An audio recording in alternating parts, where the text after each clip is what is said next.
TV, huwag kang mag-vlog kung lobat ka. Ha? Saka ka mag-vlog pag ikaw ay nagsusolving, kasi alam naman natin nagsusolving yan si Sangkay TV. Kasi mana yan sa boss niya. Kung ang boss mo adik, matik na yan, pati tauhan adik na rin yan. Ha? Kaming mga Duterte, hindi kami bayaran. Loyal kami. Handa kami magpa-drug test dito mismo. Kasama ang aming Baby Sara Duterte at ang aming Ferdinand. Ha? Pero yung si Marcos, takot yan. Takot yan magpa-drug test kasi kahit hindi mo yan ipa-drug test, halata naman. Tignan mo naman kung paano magsalita pag in-interview. Grabe na yan. Grabe na itong Pangulo natin. Ha? Grabe na. Tapos yung TV5 naman kung magbalita, fake news. Mga kupal ba kayong media? Ha? Anong klaseng pinapalabas nyo? 100 lamang po ang nagrally. Andun sila patay gutom. Anong patay gutom? Araw-araw, minu-minuto, oras-oras, Jollibee ang dumarating dito. Kahit ang mga OFW sa UK, nagpapadala ng tulong, suporta. Eh yung mga kalaban natin dyan nagrarally, pinaglalaban yung bangag, kayo yung mga bayaran. Kami dito, walang bayaran dito. Ginagawa namin itong kusa. Lahat kami dito, naggastos. Pera namin ang ginamit namin papunta dito. Pamasahe dito. Di ba? Okay. Eh sila, hindi yan sila gagalaw pag walang pera. Bakit? Halata naman na pera lang ang nagpapagana sa kanila. Tignan mo si Martin Romualdez. Ang tiyan niya parang tiyan na ng kalabaw. Grabe na yan si Martin Romualdez na yan. Tapos, nung siya'y nagbigay ng ayuda, halatang adik. Alam mo niya, Martin Romualdez, napakakupal ng ginawa mong yan. Nakakahiya. Dapat ang sinabi mo, amen, hindi Grabe na yan. Grabe na yan. Diba? Tingnan mo naman niya ang asawa ni BBM na parang zombie kung maglakad. Akala mo prinsesa kung maglakad. Hindi parang palakay, para talagang zombie na. Parang penguin talaga. May nalalaman pang pagaon-gaon.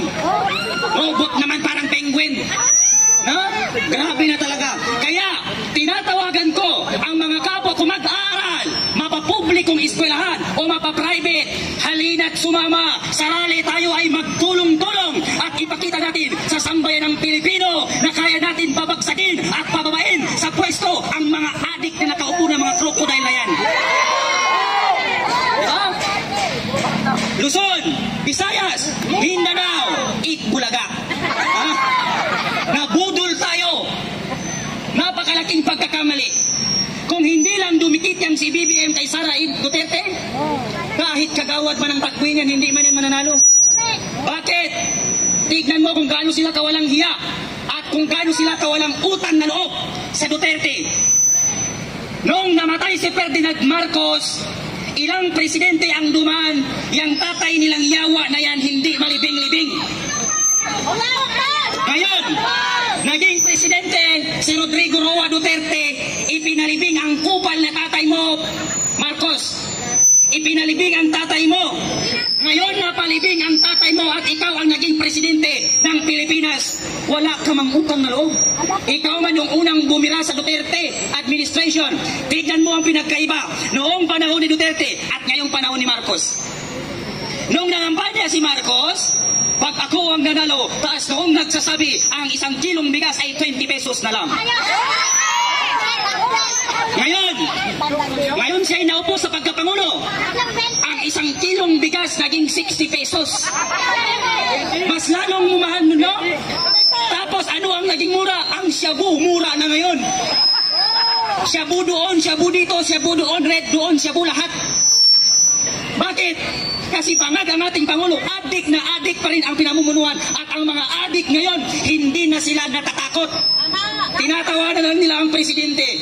Bakit nila tinatawanan? Kasi ang presidente mismo pag kinu-question, tinatanong about sa mga problem ng community, ng bansa, kumakamot ng ulo. Kayo walang alam. Mr. President, anong dapat nating gawin? Kasi sa Bicol, namamatay ang mga tao, nilulubog ng baha, abay, lumingon ang kupal. Ano bang dapat nating gawin? Ikaw ang presidente tapos hindi mo alam kung paano mag-solve ng community? Hindi mo alam kung paano magbigay ng solusyon sa mga pinamumunuan mo? Dapat pala ang ginawa mo, nag-farm ka na lang. No? Dapat yun na lang ang ginawa mo.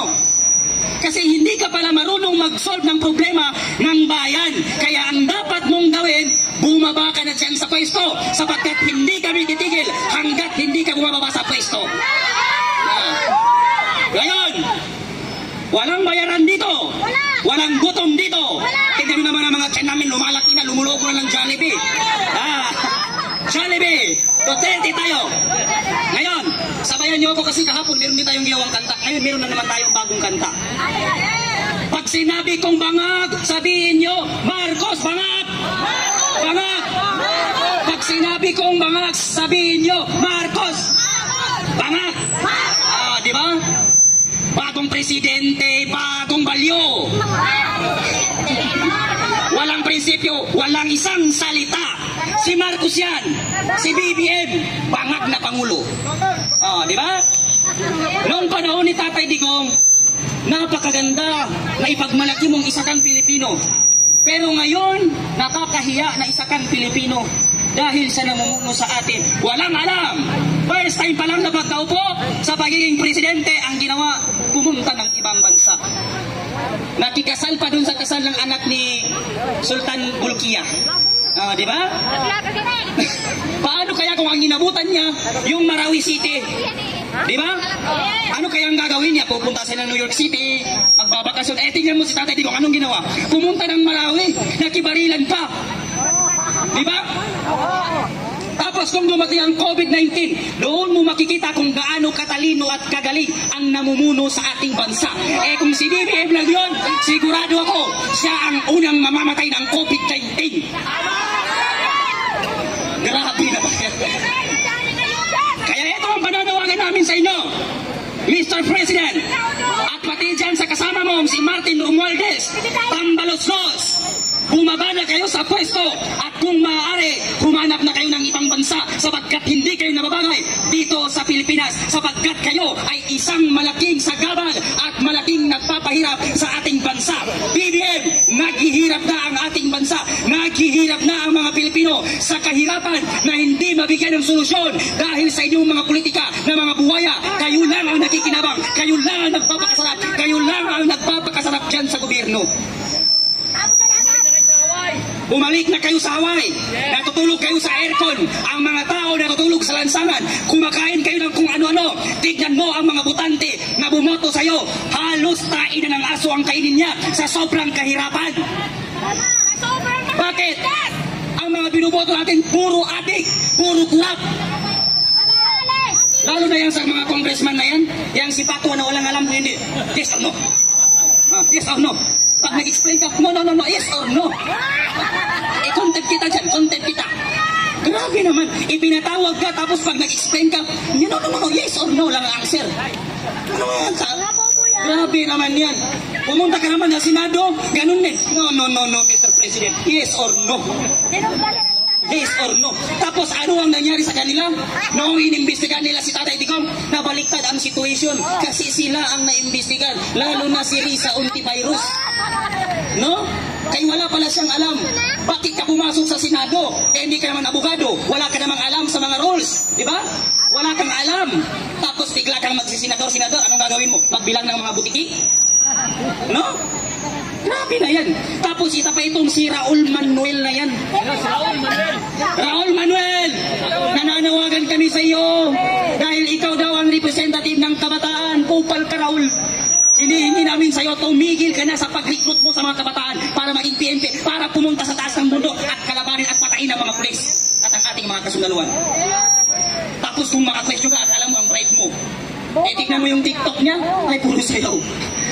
Puro sayaw ang ginagawa ni Raul Manuel. Kaya Raul Manuel, dapat sa'yo ipakain sa pating. Diba?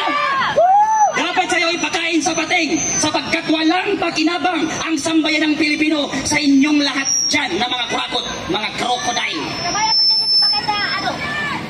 Mana man yan sila sa presidente nila. Di ba? Ngayon, ito ang last na sasabihin ko sa inyo. Pag ang isang tao galit kay Duterte, matik na yan, adik yan. Kasi ang galit kay Duterte, adik lang. Di ba? Pag ang Senado galit kay Duterte, adik yan. Kaya kung sino man ang galit kay Duterte, ako na nagsasabi sa inyo, matik na yan, adik kayo. Di ba? Ngayon, bakit ginawa ni Duterte? Napatain niyang mga adik. Nag-warning man si Tatay Digong, huwag kayong magdroga kasi ayoko ng droga. Ay, nagdroga ka pa rin, di patay ka. Di ba? Matik na yan, patay ka. Kasi binalaan ka ni Tatay Digong, ayoko ng droga. Ay, nagdroga pa rin ang kupal. O, di patay ka. Isang bala ka lang. Di ba? Ngayon, bakit niya ginawa na patayin yun? Kasi ang pinoprotektahan ni Tatay Digong, tayong mga kabataan. Kasi pag hindi niya ginawa, ngayong mga matatandang adik, hindi patayin. Matik na yan, pati yung mga next generation, magiging adik na rin sila. Sapagkat ang nakikita nila ay adik lahat. Matik na yan, pati sila mag-a-adik na rin.